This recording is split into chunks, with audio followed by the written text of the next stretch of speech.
ராஜ்குமார் அப்படின்னு ஒருத்தருங்க கேள்வி கேட்டிருக்காருங்க. அவர் என்ன கேட்டிருக்காரு அப்படின்னா, வடகிழக்கு தெற்குத்து பகுதியில் கடை வைக்கலாமா அப்படின்னு கேட்டிருக்காரு. ஆஹ், வடகிழக்கு திசை என்பது சக்தி வாய்ந்த திசைங்க, தெய்வீக திசை. இந்த திசையில பார்த்தீங்கன்னா ஆன்மீக வளர்ச்சி, பொருளாதார வளர்ச்சி, வடகிழக்கு திசையிலிருந்து வருகின்ற காஸ்மிக் ரேஸ் மூலம் நல்ல வளர்ச்சி ஏற்படும்.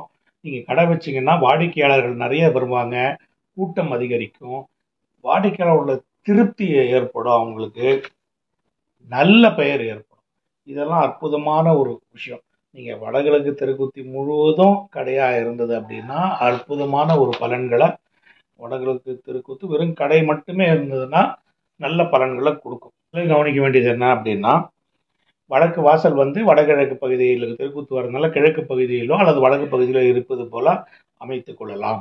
ஸோ அப்போ அப்படி வைக்கும்போது சவுத் வெஸ்ட்டில் வந்து நீங்கள் கேஷ் கவுண்டர் போட்டுக்கலாம். வெயிட்டான பொருட்களை தெற்கிலும் மேற்கிலும் நீங்கள் அடுக்கி வச்சுக்கலாம். இதில் முக்கியமான விஷயம் என்னென்னா, உங்களுக்கு வடகிழக்கு பகுதி தெருக்கூத்து இருக்குது, அந்த தெருக்கூத்துக்கு மட்டும் கடை வச்சுட்டு பின்னாடி வீடு கட்டுறேன் அப்படின்னு நீங்கள் ஒரு விஷயத்துக்கு போயிட்டீங்கன்னா அது மிக தவறான ஒரு விஷயமா போயிடும். ஏன்னா வடகிழக்கு பகுதியில் தொழில் நடக்கும், ஆனால் வீட்டுக்கு தேவையான எனர்ஜி வராது. இந்த கடை அதை கம்ப்ளீட்டாக எடுத்துக்கும். ஸோ வடகிழக்கு பகுதி முழுமையாக மூடி விடுவதற்கு வாய்ப்பு இருக்குது. ஸோ அந்த ஏரியாவே சின்னதாக இருக்குது, அது என்னுடைய இடம் மட்டும்தான் இருக்குது, அங்கே கடை மட்டும்தான் வைக்க முடியும் அப்படின்னா தாராளமாக வச்சுக்கலாம். ஆனால் ஏரியா பெருசாக இருக்குது, நான் முன்னாடி கடை வச்சுக்கிட்டு பின்னாடி வீடு கட்டிக்கலான்னா கண்டிப்பாக கூடாது என்பதை நினைவில் கொள்ளவும். ஸோ எனக்கு இதை மட்டும் ஞாபகம் வச்சுக்கோங்க. சின்ன இடமா இருக்குது, வடகிழக்கு தெருக்கூத்து இருக்குது, கடை மட்டும் வைப்பதற்கு ஏற்றதாக இருந்தால் வைத்துக் கொள்ளுங்கள். இடம் பெரிதாக இருக்கிறது, முன்னாடி கடை வச்சுக்கிட்டு பின்னாடி வீடு கட்டிக்கலான்னா வேண்டாம். அது வந்து வீட்டிற்கு வடகிழக்கு பகுதியை முழுமையாக மூடிவிடும், அது நல்லது இல்லைங்க, பார்த்துக்கோங்க. கேள்வி மாரிமுத்துன்னு ஒருத்தர் கேட்டிருக்காரு. சார் ப்ளீஸ், பாத்ரூம் கழிவறை வடமேற்கு, செப்டிக் டேங்க் தென்கிழக்கு வைத்து விட்டோம், என்ன பண்ணுறதுங்க அப்படின்னு கேட்குறாங்க. அதாவது என்னென்னா, பாத்ரூம் கழிவறை வடமேற்கில் வைத்திருக்கிறேன் என்பது பர்ஃபெக்ட், தவறு இல்லைங்க. தென்கிழக்கில் செப்டிக் டேங்க் வைத்திருக்கிறோம் அமைப்புன்னா இது வந்து சாஸ்திரப்படி வாஸ்து பிழையாக கருதப்படுகிறது.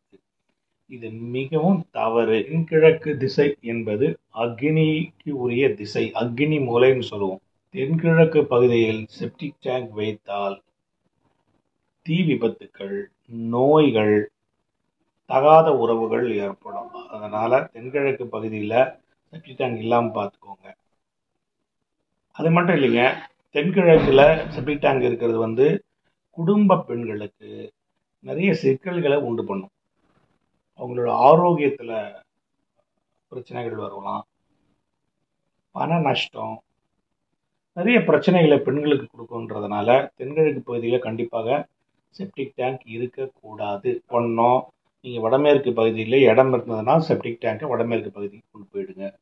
அப்படி எதுவுமே இடம் இல்லை அப்படின்னா தென்கிழக்கை மூடிட்டு கிழக்கு நடுமதி, அதாவது வடகிழக்கும் இல்லாமல் தென்கிழக்கும் இல்லாமல் நடுமதியில் போட்டுக்கோங்க, உங்களுடைய பாதிப்பு குறையும். ராஜாதி ராஜா அப்படின்னு ஒருத்தர் கேள்வி கேட்டிருக்காரு.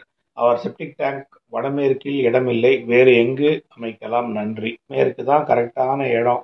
நீங்கள் வந்து அது சாஸ்திரப்படி பிளான், வீடு கண்டிப்பாக சொல்கிறேன், நீங்கள் சாஸ்திரப்படி பிளான் போட்டிருக்க மாட்டீங்க. இல்லைன்னா உங்களிடம் மிக சிறிய இடமாக இருக்கணும். இந்த ரெண்டே காரணம் தாங்க. சாஸ்திரப்படி நம்ம வீடு கட்டி இடம் பெரிதாக இருந்தால் நம்ம வடக்கில் காலி இடம் கண்டிப்பாக விடுவோம், அப்போ கண்டிப்பாக ஆட்டோமேட்டிக்காக அங்கே போட்டுருவோம். இல்லை எனக்கு இடம் பெருசாக இருக்குது ஆனால் அங்கே இடம் இல்லாமல் வீடு கட்டிட்டேன் அப்படின்னா நீங்கள் சாஸ்திரப்படி கட்டவில்லை, வடக்கில் அதிக காலி இடம் விடலைங்கிறத இதில் மூலியமாக தெரியுது. ஆனால் ஒரு விஷயம் ஞாபகம் வச்சுக்கோங்க, சின்ன இடமாக இருந்தாலும் வடமேற்கு பகுதியில் வைக்கிறது தான் நம்பர் 1. அப்படி இல்லைன்னா இப்போ முன்னாடி கேள்விக்கு ஆன்சர் பண்ண மாதிரி தான், கிழக்கு பகுதியில் காலி இடம் இருக்கிற மாதிரி பார்த்துருக்கேன். கிழக்கு பகுதியில் காலி இடம் இருந்தால் வடகிழக்கும் வராமல் தென்கிழக்கும் வராமல் நடு மத்திய சென்டர் பாயிண்டில் உங்களுடைய செப்டிக் டேங்க் அமைச்சுக்குங்க. அதன் மூலியம் உங்களுக்கு நன்மை ஏற்படும். ஆனால் பெஸ்ட் பிளேஸ் வந்து வடமேற்கு என்பதை நினைவில் கொள்வோம். வடமேற்கில் செப்டிக் டேங்க் இருப்பது உங்களுக்கு நல்ல நன்மையை தரும். ஸோ இந்த நிகழ்ச்சி பிடிச்சிருந்தால் லைக் பண்ணுங்கள், கமெண்ட் பண்ணுங்கள், நண்பரோட ஷேர் பண்ணுங்கள். இது வரைக்கும் சப்ஸ்கிரைப் பண்ணலாம், சப்ஸ்கிரைப் பண்ணிக்கங்க, கூட பெல் பட்டனை கிளிக் பண்ணுங்கள். அதன் மூலமாக எங்கள் அப்டேட்ஸ் உங்களுக்கு உடனுக்குடன் கிடைக்கும். மீண்டும் மற்றொரு சந்தர்ப்பத்தில் மற்றொரு வீடியோவில் சந்திப்போம். நன்றி, வணக்கம்.